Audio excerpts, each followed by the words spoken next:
We went to Broughton, a seemingly insignificant village to the north of Preston.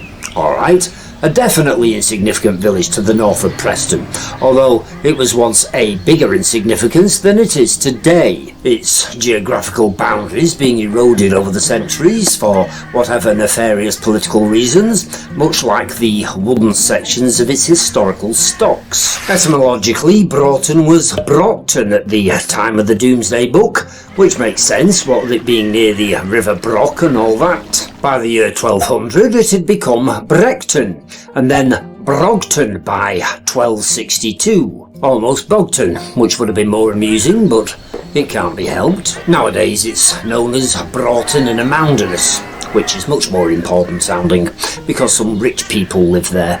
Originally it was owned by Earl Tostig. You might have heard of him. Then somebody called Uhtred, who was a Saxon apparently. Then Theobald Walter and Guy de Singleton. Stop me when you've had enough. According to the records, said Gilbert de Singleton died in 1326, whilst renting lands from the notorious Adam Bannister, at the rather strange cost of 1 rose and 1 penny per year. Not that the land was worth much by the sounds of it, consisting of 1 horse mill, fallen down, and 1 windmill, broken.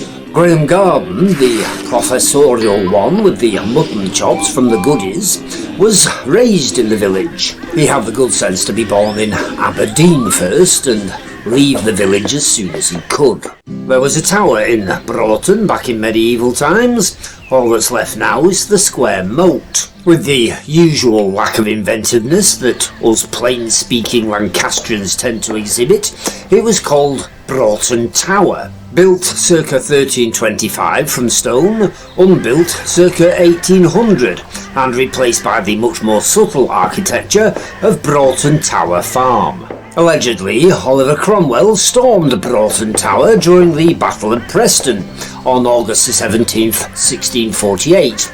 He took some troops with him, of course. Whatever else the warty old Republican was, he wasn't stupid. Nearby, Cromwell's mound was used as a gun emplacement, providing protection for the parliamentarian troops. Musket balls and slingshots still turn up in the fields between the mound and the tower to this day. It's been suggested that said mound provided Cromwell with his first vantage point of the battlefield. Not that this has put off the developers from building ever larger and uglier structures for comatose shoppers encroaching on Cromwell's legendary hump. Broughton has an old church, St John the Baptist. Actually, the tower, with its embattled parapet and its southwest stair turret, is old, dated 1533 to be exact, but the rest of the building was demolished in 1823 and remodelled by those ecclesiastic vandals Austin and Paley. In the churchyard there's a sundial and a 2-step mounting block for the mounting of horses thereof, and the aforementioned stocks for the chastisement of deviant parishioners, criminal or sexual, whatever their pleasure, all dating from the 18th century, the latter being restored in 1902 to celebrate the coronation of King Edward VII. Then there's the museum. Yes, Broughton has a museum. It's called the Tudor Cottage or something, although only part of it is actually Tudor. Much like the church next door, the rest of it's Victorian. It costs a couple of quid to get inside, so me and Jeannie McIntosh decided to take a gander. As it turned out, it proved to be interesting. We were given a personal tour by the museum keeper, which went on until it was dark, presumably because he doesn't get many visitors to talk to. Detailing the renovations, the agricultural implements he's collecting, the clay pipes and other bits that were dug up during an exciting archaeological excavation, and the old biddies who lived there previously and sold gingerbread to the school kids, the cottage being situated in the school playground, which is an improvement on the usual paper shed. It was the best 2 quid we've spent in a long time.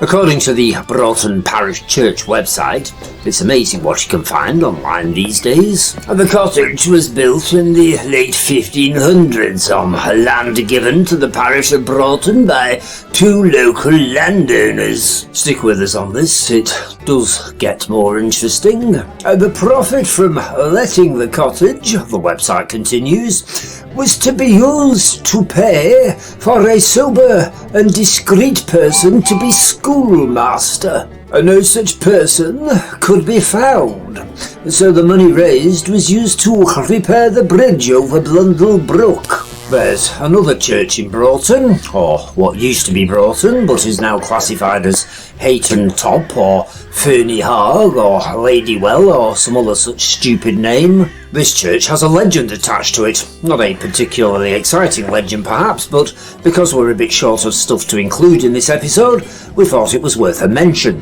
Back in 1723, Christopher Tootle, it's a shame his name wasn't Terence, because then he would have been T. Tootle, wrote about the legend of the Fernie Har Well. A merchant, caught out in a storm on the Irish Sea, promised to commit to a life of piety if he survived, and heard a voice telling him to find a place called Fernie Har and build a chapel by the spring there. Predictably, after a long search, he accomplished said task, and as Tootle continues, and the ancient devotion of the neighbouring Catholics did not fail with the old chapel, but continued in their constant praying and assembling together at the well on Sundays, apart, that is, from when said continuous worship was interrupted by villainous Jacobites in 1715. I did warn you it wasn't a very exciting legend.